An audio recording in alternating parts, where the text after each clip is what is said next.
a regular at the market, and I'm sure many of you know that the Tuesday market was started and is really run by Boone Agriculture. And we're so lucky this year to have a new manager. I want to introduce everyone to Rachel Tyner, who's our new market manager. You can see today what a fantastic job she's doing as we celebrate Appalachian Heritage Month. And Rachel's going to tell you a little bit about all the wonderful exhibits that are here. So Rachel, what is here? I don't know, you probably don't have a favorite, but name some of the special ones for us today. We have a seed swap going on, so people have brought seeds and are trading them with other people. And then a bean that I got it from a friend of mine who's playing the fiddle, William Ritter. He got it from Fontana Lake, which is a lake that the TVA flooded. He got it from a family that has grown it down at Fontana Lake. So it's a greasy bean. So a lot of different kinds of beans, and they're all unique. And we have a cider press demonstration going on, and samples, a cooking demonstration going on, where we have Appalachian greens for sampling. What are you cooking? I'm cooking up Appalachian style greens. So I have kale here. Basically, all you do for Appalachian style is sort of simmer the greens in some water, and then I pour that out, and you can season it up with some fat. I think traditionally Appalachian style they would use maybe a fat back, side of the pig or whatever, but we're using just some liquid oil, salt, and pepper. So it's very simple. Cooking techniques are very simple. They had a lot to do, so they couldn't spend a whole lot of time, like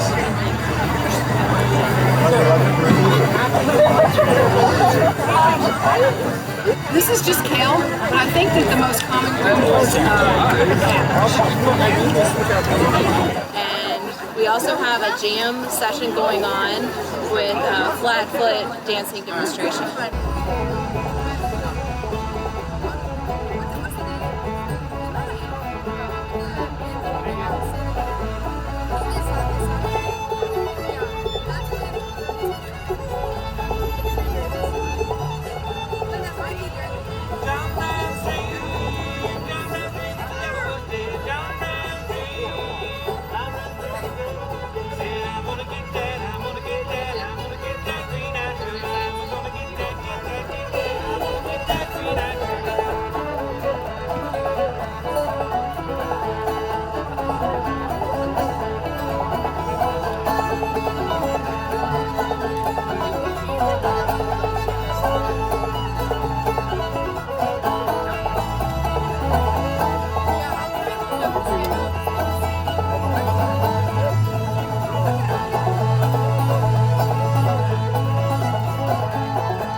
shepherd cow, and she was flat-footed. That's correct. Flat-footed and just doing a great job. It's part of our whole celebration of Appalachian Heritage Day here at the Tuesday Market. Would you like to say a few words about flat dancing and flat-footing and Appalachian Studies? Because I know we have an Appalachian Studies group here as well. Sure, I am a professor of Appalachian Studies at Appalachian State, and I teach Appalachian music and dance, and one of the things that I teach a lot about is flat footing, or the Appalachian percussive dance.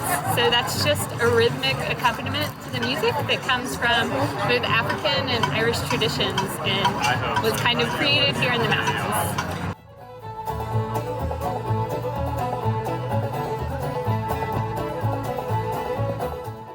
So, Julie, what's the importance of having you here in the community, showing what you're doing with the band, and also being part, having a group that really sponsors it and let people know? Is this important for you in the community? Yeah, absolutely. It's a big part of our living tradition that's been happening for over 100 years, much longer actually. And so that it's still happening in these communities shows how resilient we are even after lots of years, and it's an important part of our culture and bringing community together. And I know we have some tourists here because I was talking to them, so I think it's important we get people off the mountain to come up and see the heritage.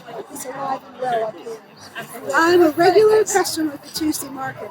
I love it. We not only have good vendors, but there's a lot of people, but it's not crowded.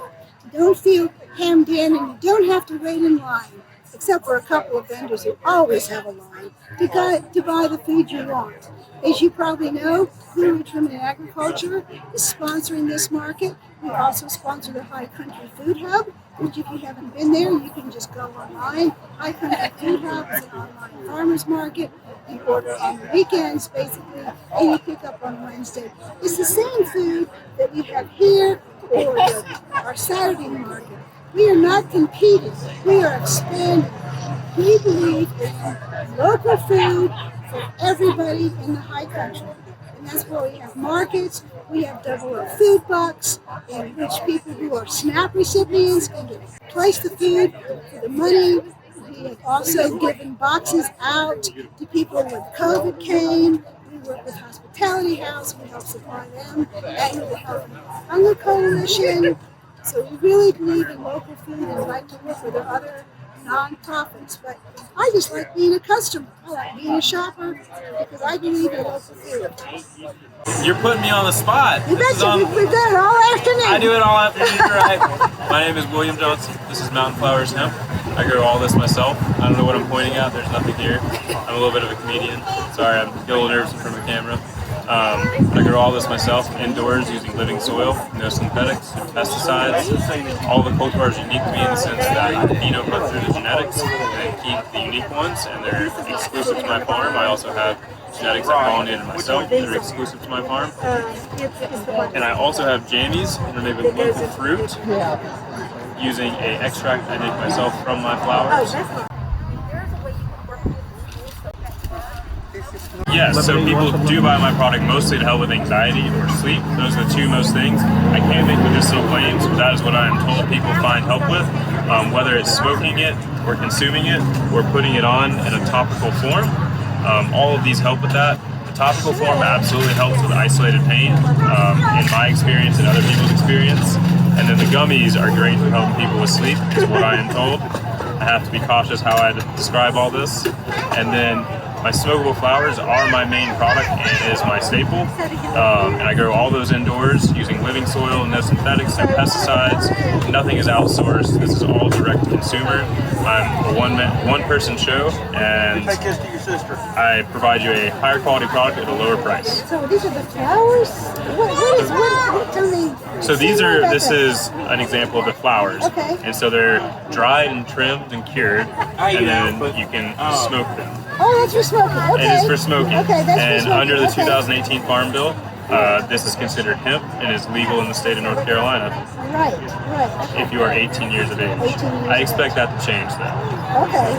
So if you want to smoke it, you'd use the flowers. Or if you want to put it on your skin for pain, you'd use that. And then you can use the gummies. So you can just eat these for sleep or something like that. That is what people typically do. Right. I can't, Right, yeah. but that's how people use them. It is, yes. Okay, and you get Yes. this all yourself then. except I make the extract that goes into these, and then a local pastry chef makes these in a certified kitchen. Oh, a pastry chef. So I work with other local professionals to deliver the gummies, or jammies as we call them. You got jammed, and a chocolate bar, which I'm out of right now, but it's also made by another local chocolatier. Now sold out of. Exactly. They're gone. More Saturday. Hi, this is Judith again, and I want to introduce one of my favorite female farmers, and now because I have been to her farm, spent 2 hours there. I've been to her cows, been on the pasture with them, and I know how they raise their beef, and it's the best. I know that. We sell out of our garage at home. I have a walk-in freezer.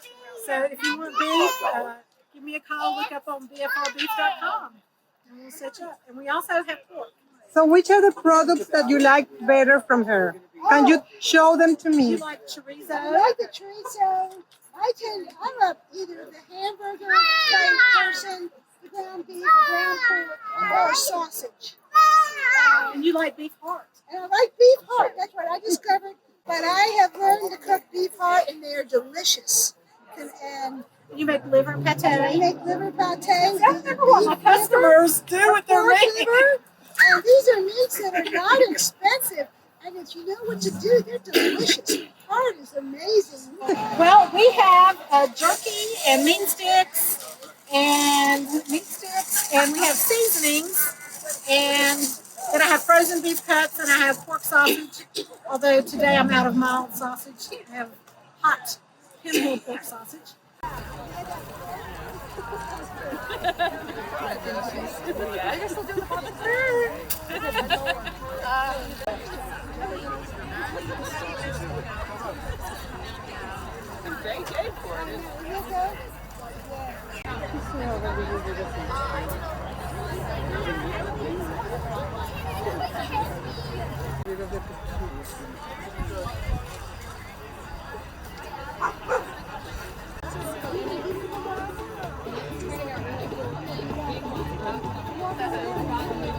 Ginseng products? Ginseng, yes.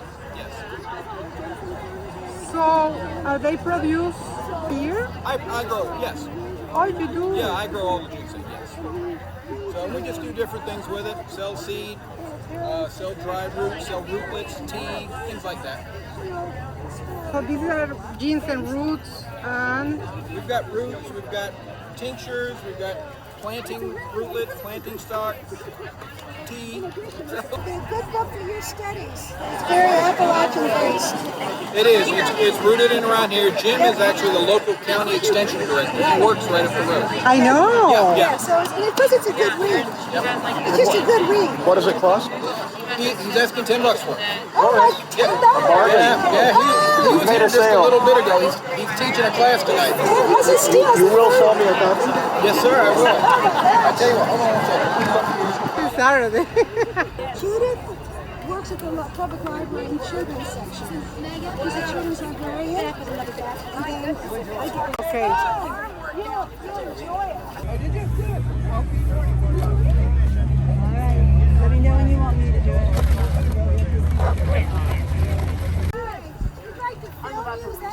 Okay, so we've moved around on the market, and we've been talking to our new manager. We also have a new assistant manager, and this is Taylor. Okay, yeah, so we have a jam tent over here, and we have some flatfooters and cloggers, and a bunch of musicians from the area that are playing some old-time music, and yeah, it's great. It's a great time.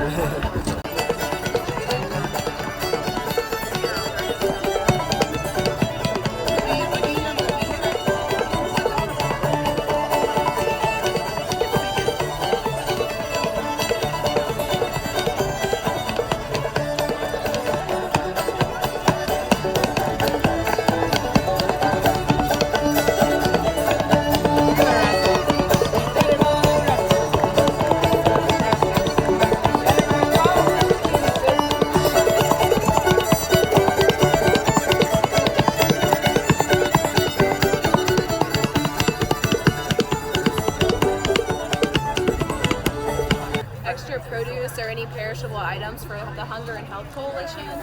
So also vendors at the end of the market will donate for perishables, or customers will buy extra things, and then we turn it into the Hunger and Health, where they pass it out to those in need.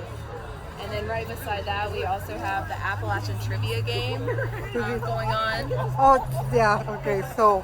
So it's just a game that has some fun trivia questions about... Okay, so, do you want to show it? Because...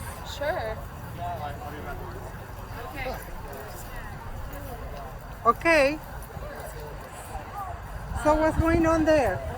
Actually, yeah, this is Bailey. She is one of our volunteers. Bailey, can you tell us about this game? Yeah, so you can come up and quote whenever you get on one. We can read the answer and we can take one of the questions. So you can kind of learn something about Appalachian history and music. Thank you.